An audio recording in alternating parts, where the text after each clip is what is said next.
I'm pleased to have as our guest Mr. Galen Winsor from Richland, Washington.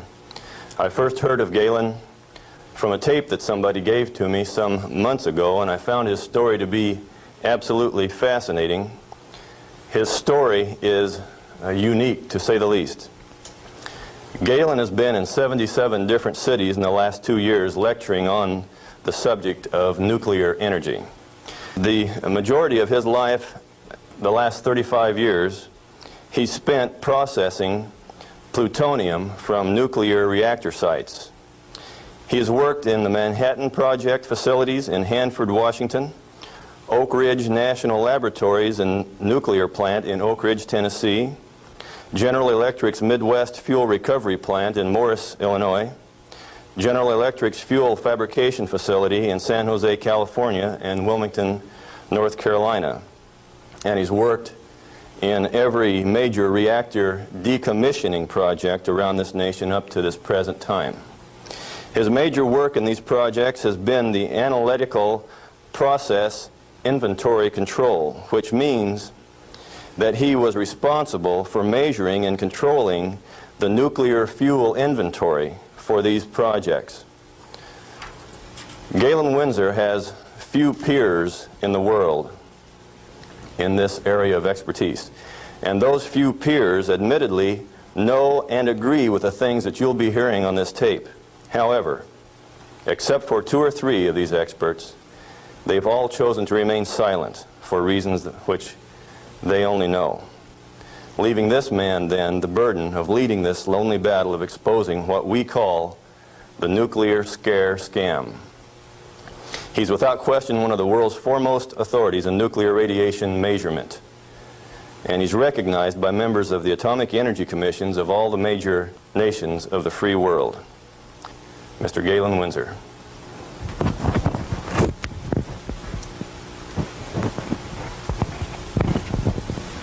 God bless you. Thank you, Ben.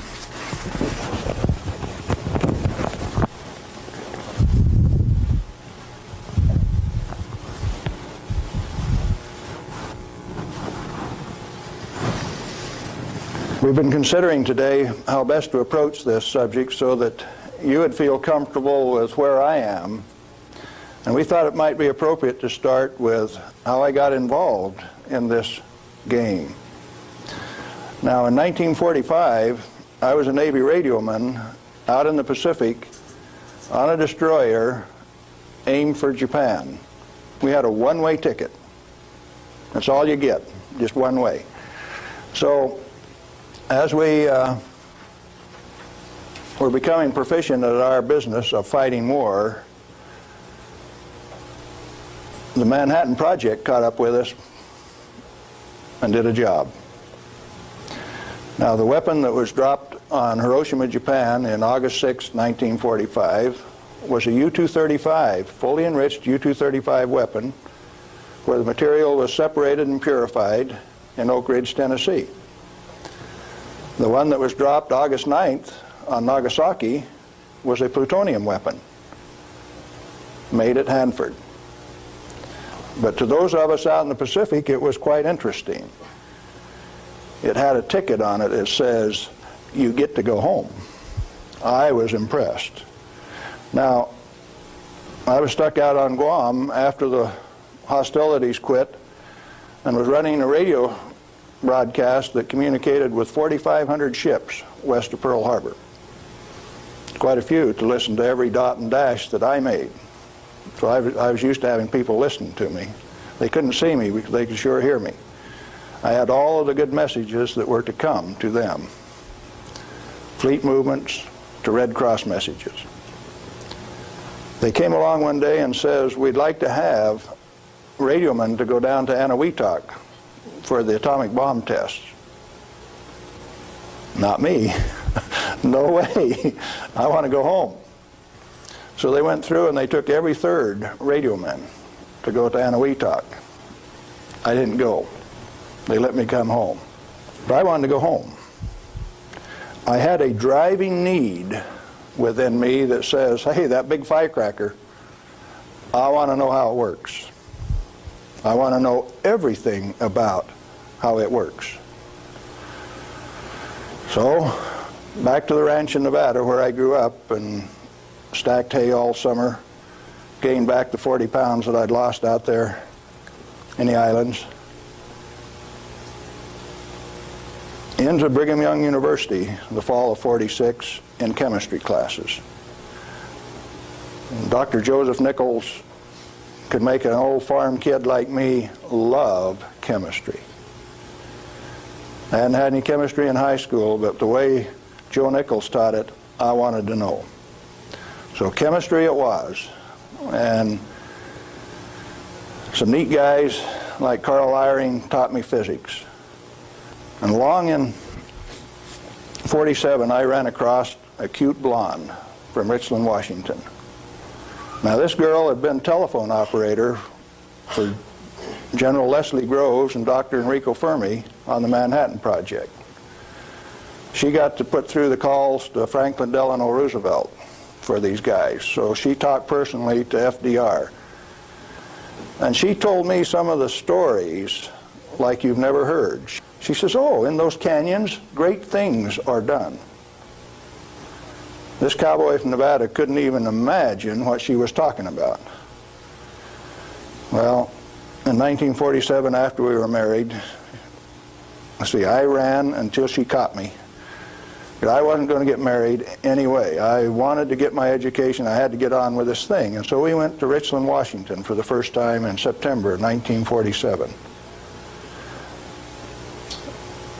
I saw that those buildings she was talking about were there. 1,000 feet long, 11 stories high, 5 of them below ground. Tremendous things. And people all over. Camp Hanford in those days was a whole army camp just there to secure that place, to provide security. Thousands of soldiers. You move around out in the desert and up out of a foxhole would pop a soldier with a gun in his hand. There wasn't any horsing around, it was all business.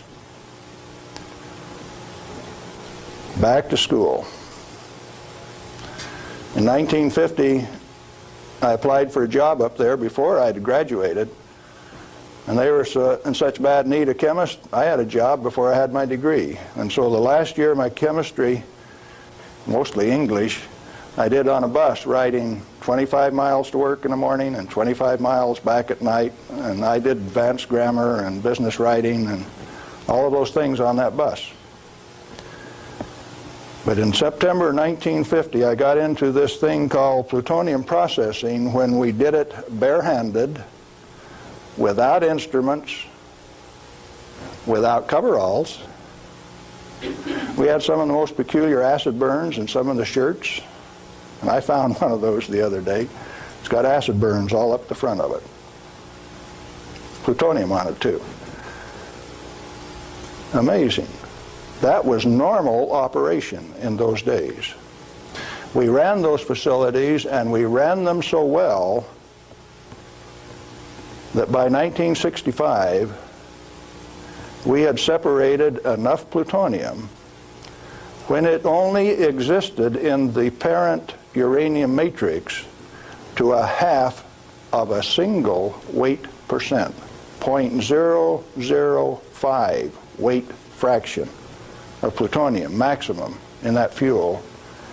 And we processed enough tons of uranium to recover enough plutonium by 1965 to meet the weapons needs of this country 10 times over for the foreseeable future. Now we're talking about a massive amount of work. Hands-on, do it type thing. And there was a couple thousand of us, and we were just happy as could be, just working like mad, making those plants run 24 hours a day, 7 days a week, in a community that ran on shift work, ABCD shift. The whole community that way. A wartime community, people dedicated to doing a job, and we were doing it, and we did it well. No pretense. Oh, yes, there were. Out in the reactor began to sneak in people who wanted a radiation monitor behind every reactor operator. Why? We know how to make these things run. When we got a metal fuel element stuck and it fell down on the trampoline back of the reactor, we'd go in with our feet and kick it off into the pool, smoking, burning. If you didn't have an instrument, you didn't know it was too hot, so you just went in and kicked it. Finally, along came a rule maker that says, thou shalt not do that. You'll get burned. Oh, I didn't get burned when I did it last week. But you exceeded the limit. Well, where did this limit come from? Turns out that in 1934, the International Commission on Radiation Protection fabricated a limit for X-rays. It was no longer permissible to be burned by them, erythema, reddening of the skin. You now had to keep a limit called 0.2 of an hour per day. How much is that? Well, you've got to have one of these Beckman instruments to read it, and you have to keep time of exposure. You know, there are 4 requirements on this thing: the size of the source, therefore the strength of the source, the distance from the source, the time of exposure, and the intervening shielding to keep from getting burned. Oh, fine. We've been doing this thing for years now, and we've never been burned. Why have we got these rules? And they says, yours is not to ask questions, yours is to do and die. Don't you ask questions. If you do, you might disappear. Those who broke the rules didn't appear the next day. Military rule? Oh yes. Absolute. What was your appeal? And people you were working with one day, when they weren't there the next day, you didn't go inquire why. You were just grateful you still had your work to do, and you kept right on doing it. Now this is in the United States of America. Well, in 1960, we found out that the materials that we were working with, the thing that we called high-level waste, that if you waited 3 years, these million-gallon tanks that high-level waste went into boiled off 15,000 gallons of water a day. Fairly hot? Oh, yes. This material, that if it ever broke a line, would seal itself off in the ground within a foot, make its own glass. It wasn't going to go anyplace. We did that a time or two, accidentally, of course. And so we started packaging this cesium-137 in casts in railroad cars like that and shipping it to Oak Ridge, Tennessee.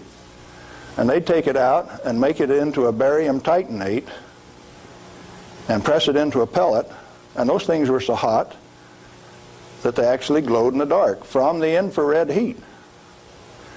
Now, thermo-ionic conversions came along at this time, so you hooked these little heat sources up to thermionic converters and you took electricity out this side. No moving parts. These things went into the SNAP program. And these early SNAP power generators are what power the underwater transmitters for our nuclear navy. We've got a regular road map under the sea. All you got to do is have an instrument that knows how to find it, and then you've got eyes on a submarine. You didn't know that, did you? The power from it came from this material that they now call waste. We processed that stuff and packaged it outside at Hanford. Well, we had rules that said 3R per year is your allowable exposure, that amount of gamma energy that will expose a film pack. But that was for the people that didn't know. We weren't about to follow those rules. We just went ahead and did the job. They send around an investigation slip that says your dosimeter was overexposed 2 weeks ago. What did you do? And they had a cute little form on it that says accidentally exposed to light, and that was the one I always used to check. Because it's the same amount of light. You know, if you get gamma through the film pack, It's the same amount of light as you get when you click the lens on a camera. They wanted to limit us to that. And one day we looked up, and they had limited us to that amount of exposure. Then the fun part of the game begins. You say, who limited us to that? Are they powerful? Yeah, they control the purse strings. They live by the golden rule. Them that's got the gold makes the rules. If you like your work, you keep the rules. If you don't keep the rules, you disappear. Sure enough, some of us disappeared. Some of my friends gone. Where'd they go? I don't know. Well, 2 years ago, I started traveling for American Opinion Speakers Bureau, and one of the documents that they had was Major Jordan's diary. A story of shipping the technology and the material that was developed at Hanford in 1944 directly to Russia on U.S. Air Force planes out through Great Falls, Montana, Fairbanks, Alaska, under the auspices of one Harry Hopkins, and with the at least tacit approval of Franklin Delano Roosevelt. Now what are you going to do? That thing that we had been doing and feeling so good about had been shared at no expense with Russia. You go back and you check the record and you find Russia did not develop their own nuclear atomic weapon until 1949, even when we supplied them the material and the knowledge. 4 years after we touched them off at Hiroshima and Nagasaki. We weren't happy with that. We were just happy doing our job. Well, in 1965, General Electric was ready to leave Hanford. I'd worked for General Electric for that 15 years, and they took me out to California, San Jose, and we had in mind to design and build this nuclear fuel reprocessing plant at Morris, Illinois. They told me they were going to build it at San Luis Obispo. That's how they got me away from Hanford. But that was just to get me away from Hanford. I got to design the sampling analytical system for this plant. The sample cell was the hydraulic heart of this place. I got to dictate where they put the columns, how high the columns were in relation to my sample cell. One man standing in front of a lead glass window could sample any liquid stream in that whole plant. It took crews of men at Hanford to do the same thing. I wasn't happy with that, so I built an efficient system. I got to design that. I got to build it. Conceptual design, detailed design, build it, operationally test it. And in 1973, they says, forget it, friends, you don't get to run it. We had 170 tons, metric tons of spent fuel stored in the basin. And the then President of the United States, do you remember who it was? Jerry Ford. Says, friends, no way, you don't get to run it. And that's when I started to kick over the traces. Up to that point of time, I thoroughly enjoyed my work. I had no limitations, practical limitations. I had all the money to spend. I was in charge of the design effort. I built it the way that I wanted to because it was technically correct. All I had to do was check with engineers and make sure that it was right. And all of a sudden I was told, you must reduce your limits of exposure by a factor of 10. I says, I won't do it. First thing you know, you got the word that says, oh, yes, you will. I says, no way. Well, that's when the rebel, Galen Winsor, started to show up. And when I found out that by management conference I couldn't get to these guys, I figured out another way. Now, in this plant is a beautiful pool. It's got a place to store spent fuel bundles till it won't stop. 660,000 gallons of water, demineralized, just as clear and pretty as it can be. heated to 100 degrees Fahrenheit when the outside temperatures are minus 20, wind chill factors down to a minus 60, and I found out that I could swim in that rascal. You turn off the lights at night and it had a light blue Cherenkov effect. And this kid from Nevada that never could pass up a warm swimming hole used to go swimming in that pool. There wasn't anybody that had the nerve to swim with me, but since I was manager of safety and analytical service at this plant, it was mine to use.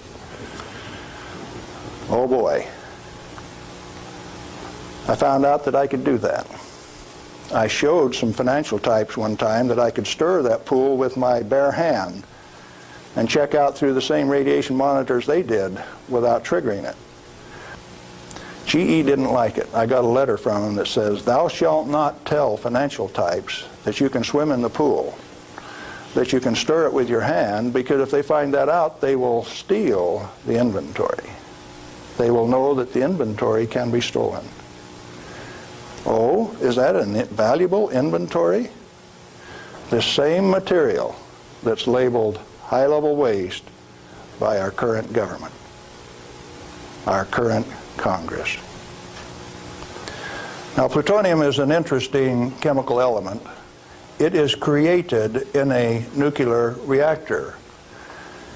The Manhattan Project built 8 of these reactors at Hanford. The first one took 12 months from sagebrush to nuclear steam to build, and it had never been done in that size before. How could they do that? Why did they do it? To create this element called plutonium. Plutonium has been assessed as being the most hazardous material on Earth. Now, from the standpoint that you can make an atomic weapon out of it, yes, it is quite hazardous, because a piece of it that big, 2.5 kilograms, that's only 5 pounds, is the force that delivered 20,000 tons of TNT equivalent over Nagasaki. Indeed, it is hazardous. The one over Hiroshima that had fully enriched U-235 in it was 5 times as big. So plutonium is more dangerous than U-235, is it not? By a factor of 5. It takes 5 times as much U-235 as it does plutonium. Therefore, it is the most hazardous thing. Enter the great pretenders. They said that 5 grams of plutonium, properly distributed over the face of the Earth, would kill everybody on Earth. Now, if you can only get one 20-kiloton weapon to go on 2,500 grams, how's 5 grams going to kill everybody on Earth? Early on, they said that 5 grams of plutonium, properly distributed over the face of the Earth, would kill everybody on Earth. Now, if you can only get one 20-kiloton weapon to go on 2,500 grams, how's 5 grams going to kill everybody on Earth? Early on, I had a fear that said, if there is this much fissile material, that can undergo a chain reaction, we called it in the beginning, then if you set a match to it, all the fissile material in the world is just going to keep right on going. Totally unfounded fear.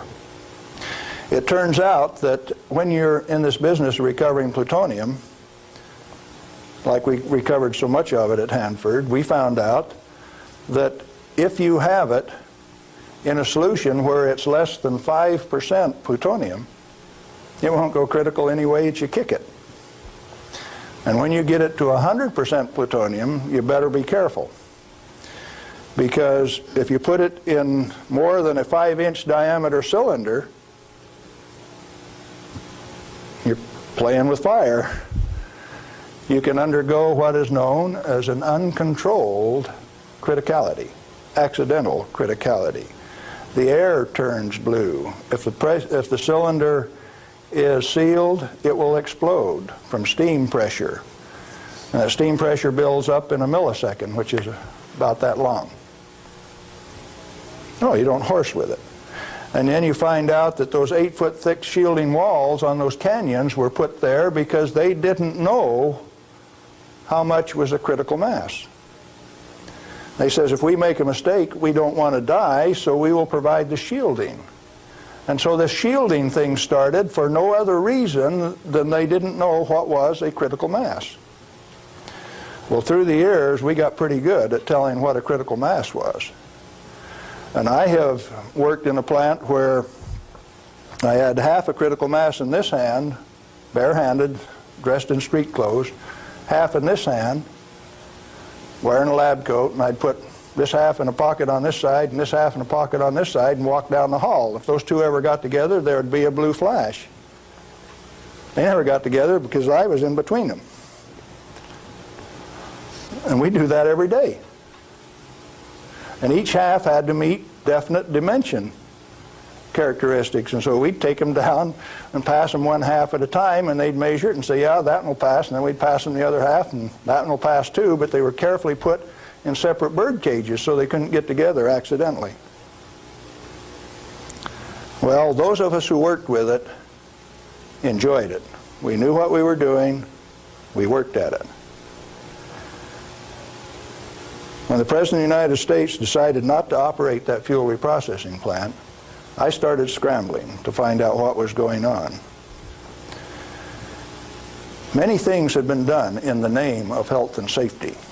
Don't get burned, you got to have safety record, you have to be safer than anybody else. We were already safer than anybody in the whole world. Well, you can't afford to get burned with this. You've got to enforce the limits, you've got to keep it. And I says, hey, that's not what the ball game is at all. I'll bet you the ball game is something else. And in 1982, when the Congress passed the Nuclear Waste Policy Act of 1982, a guy by the name of Mo Udall, I don't know whether you people in Arizona have ever heard of him or not, authored that bill. It's called the High-Level Waste Disposal Act of 1982. The material he called waste is the reusable uranium fuel that I had been working on for 32 years. Needless to say, Mo Udall and I do not agree on whether that material is waste or not. The name of the game then is, who owns the plutonium and how much is it worth? The government says bury it 3,000 feet deep in basalt, and we'll hold a contest among the states to see who gets to bury it. Oh? Why do you want to bury it? Did you ask the owners? Who is the owner of the plutonium? May I submit that it's most likely the nuclear power ratepayer. He is paid for the mining, the fabrication of the parent uranium, power generation, and is being charged in advance for its burial. If you're paying for it, to whom does it belong? How much is it worth? In inflated dollars, a ton of reusable uranium fuel contains useful metal isotopes worth upwards of $10 million a ton. Mo Udall says it's high-level waste. The value of reusable uranium fuel scheduled for permanent disposal probably exceeds the national debt. Naturally occurring plutonium quantities, and you know plutonium does occur naturally. Plutonium-244 is found at the residual activities of the several, 8 at least, Oklo phenomenon reactors across the world. First one found at Gabon, Africa. Naturally occurring plutonium quantities have been enhanced by transmutation of uranium. That's the reason we built reactors in the first place. Our ability to detect and measure emissions from these elements is useful in inventory control. When fissile elements, fissile isotopes, are present at less than 5 weight percent, plutonium-239 equivalent, and the heavy metal oxide matrix is stored dry in air, it has no critical mass. Remember we talked about shielding was because they didn't know what a critical mass was? If it is light water reactor fuel at less than 5% equivalent fissile content, you can handle it, you can do anything you want with it, you can stack it up, you can have a room full, you can have a handful. As long as you keep it dry, it will not sustain a chain reaction.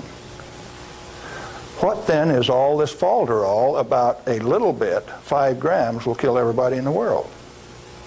They don't know what they're talking about. And when they say that, they're thumbing their nose at measurement experts like Galen Winsor. I am insulted when they say those things and get away with it, because it has no bearing on the truth. It cannot be mishandled. It will not expose any person to an unshielded nuclear reaction. In other words, no controls are necessary except to prevent the pilferage of the inventory. Have you got that one? Let it register. Do you need governmental rules and regulations and instructions?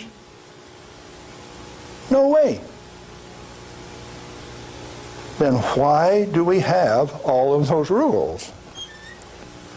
Inventory control practices capitalized on the fear of undereducated masses who work in the industry. I didn't say anything about ordinary people now. I'm talking about the people who have worked in the industry and those who cast stones from without. The Ralph Naders, the Jane Fondas.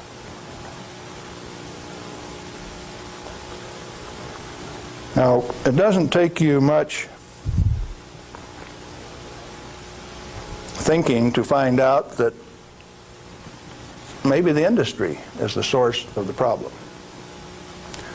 The industry is the one that made up the committees, that made the rules, that the Congress enforced. You ever thought of it that way? The strangest kind of feather bedding that's ever been dreamed up, it makes the railroad engineers look like pikers. The only amounts of fissile process materials that are of health concern to the handlers are those that can accidentally cause an unshielded nuclear chain reaction, or that will cause erythema from the shortest wavelength, highest frequency, and therefore the most easily shielded ultraviolet light emissions of the electromagnetic spectrum. Big words. Let's see what they mean. The emissions from uranium, plutonium, cesium, all of those things are only important if you assemble an amount that if you get this amount and this amount together, it can go critical. You can get a blue flash and therefore get burned. And that's happened 34 times in the business, and 8 men have died as a result of that. Accidental criticality. Documented in Los Alamos document 3611, if you want to check the source. Or if you've got enough of it together that it's giving off ultraviolet light of this particular wavelength and frequency without any intervening shielding, enough to burn you sunburn you, erythema, reddening of the skin. If it's less than that, if the effect is less than that, then what is the problem? Excessive government regulation. That's what's the problem. Tritium. Heavy water. Deuterium is hydrogen 2. Tritium is hydrogen 3. If you let an inventory get away from you, what's going to happen to it out in the biosphere? Nothing other than it will become diluted and join the naturally occurring inventory of tritium, because tritium is created in the upper atmosphere by sunlight. We have a natural inventory of tritium. Then the only thing that happens when you release tritium, which is the trigger mechanism for bombs, it's the source of the push that makes it go, is that you lost a valuable inventory. Then what of these people that are pretending that a little bit of tritium is going to do you in? It is not so.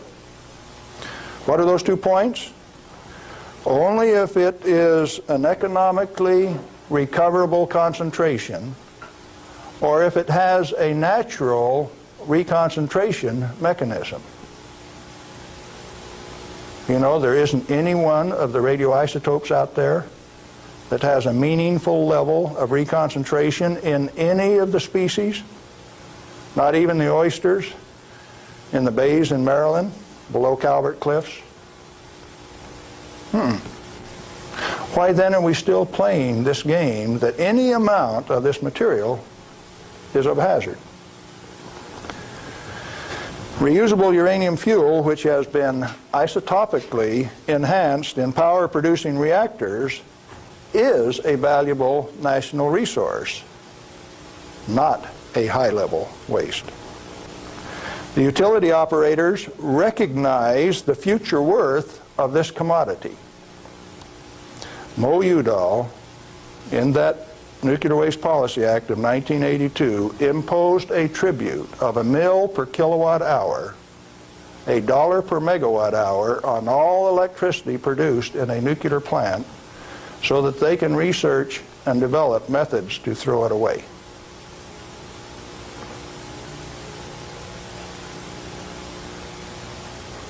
Why do the utilities willingly pay this amount to the Secretary of Energy to limit their liability exposure? Who pays that amount anyway? The consumer of nuclear generated power. You have no choice, and therefore I call it a tribute. At the same time, they have provided their own storage basins at these reactors at ratepayers' expense to retain ownership control of the plutonium resource. So you consumer, you ratepayer, you taxpayer, are paying for the storage of this fuel, and WNP2 at Hanford has storage that will take them through the turn of the century, and yet every day they are paying a tribute to the Secretary of Energy, with the concurrence of the United States Congress, and signed by the President of the United States in 1982, 83. Who was that? Ronald Reagan.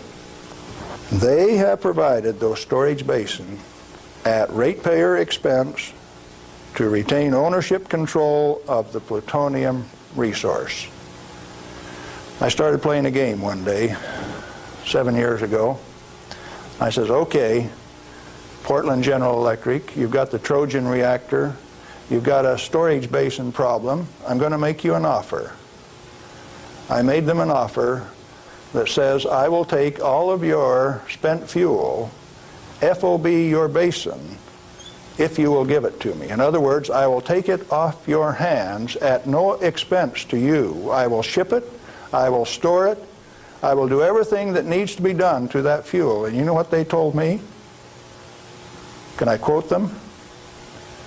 Go to hell, Galen Winsor. We value it more valuable than platinum or gold. We're going to play the plutonium futures ourselves.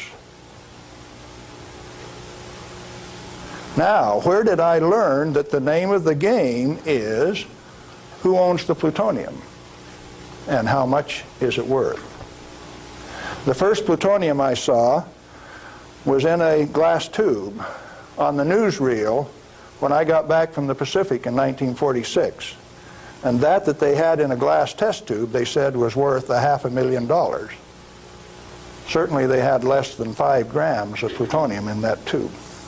That's pretty expensive stuff. And so for the show, they put a pot underneath it in case they dropped it. They said, we don't want to have to pick it up out of the rug.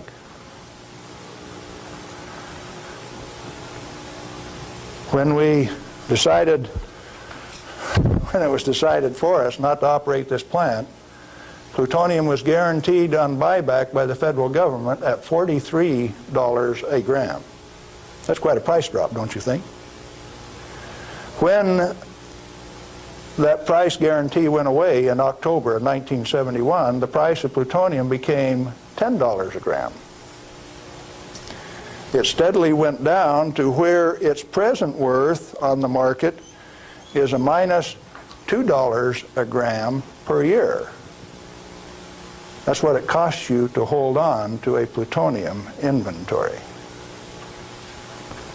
on a material that has been declared worthless by the utility owners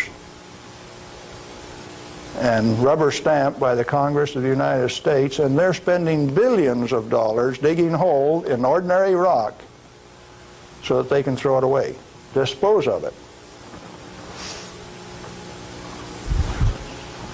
Okay, what are you going to do with it? Reusable uranium fuel may be properly stored in air-cooled, dry storage in a cost-effective manner. Nuchem in Germany offers this immediate and long-term option as a necessary and safe step prior to reprocessing. They're doing it in Europe. At least 4 regionally located facilities are available in the United States where this concept can be used right now. Barnwell Nuclear Fuel Plant in South Carolina, Midwest Fuel Recovery Plant in Morris, Illinois, this one, Nuclear Fuel Services in upstate New York, and Redox Processing Plant at Hanford, Washington. These fully shielded, already radioactively contaminated storage areas have secure, limited access. All have been operated under processing conditions of 10 CFR 50, and the MFRP has a 10 CFR 70 storage license, the only licensed storage facility away from a reactor in the United States. It singly, all by itself, is capable of storing all of the reusable uranium fuel that needs to be moved away from power reactors for the remainder of this century. We had that storage designed in 1975. Had the approval of the design. Why then are you spending money over here in New Mexico on the waste isolation project? Why are you spending money at Hanford at the basalt waste isolation project? Why are you spending money at Beatty, Nevada for storage when I can already store it in this building that's already built? I just named you 3 others that can do the job all by themselves too, and I know where there's 14 more buildings that can do it. What are we going to do? Redox and other excess facilities at Hanford are capable of dry storing all commercial REF until plutonium recycle, at least through 5% enrichment, is reestablished, or until the 22nd century, whichever comes first. RUF can be cost-effectively stored in existing facilities. Where does Mo Udall came off then, saying that you cannot use this plant for its intended purpose unless it is owned by the United States government. He has said that. The waste isolation projects are politically mandated wasting of national energy and construction resources. Plutonium proliferation by diversion of stored reusable uranium fuel is of minor importance compared to global availability of fully enriched uranium by laser isotopic separation. Let me explain that last thing that I said. Jimmy Carter said you can't ship plutonium to India, but in the same paragraph said you may ship them fully enriched uranium. Oh, Jimmy Carter, that peanut brain? What did he just say? He says that when the Israelis took out the reactor in Iraq, they had fully enriched uranium from France, and they says those rascals, those Iraqis, are going to take that fully enriched uranium, put it in that reactor, irradiate it to plutonium, and therefore have to recover the plutonium in a plant like this, and we stopped them, when the fully enriched uranium makes a better weapon than the plutonium in the first place. Now, when the President of the United States says things like that, and when the press gives it credibility, I get insulted. And right after I get insulted, I get angry. And I've been angry for quite a while now. And finally, one day, I said, my own personal security is not important. I think I'll go tell this tale. All I want is to tell my story. The commodity that I communicate is called truth. And so then I ask you a question, a very brief, pointed question. Who owns the plutonium, and how much is it worth? And then I'm going to attach on to that a question I want you to think about till we talk again. If you haven't been burned by this particular source of radiation, what is your problem? You obviously have one. Otherwise, and how much is it worth? And then I'm going to attach on to that a question I want you to think about till we talk again. If you haven't been burned by this particular source of radiation, what is your problem? You obviously have one.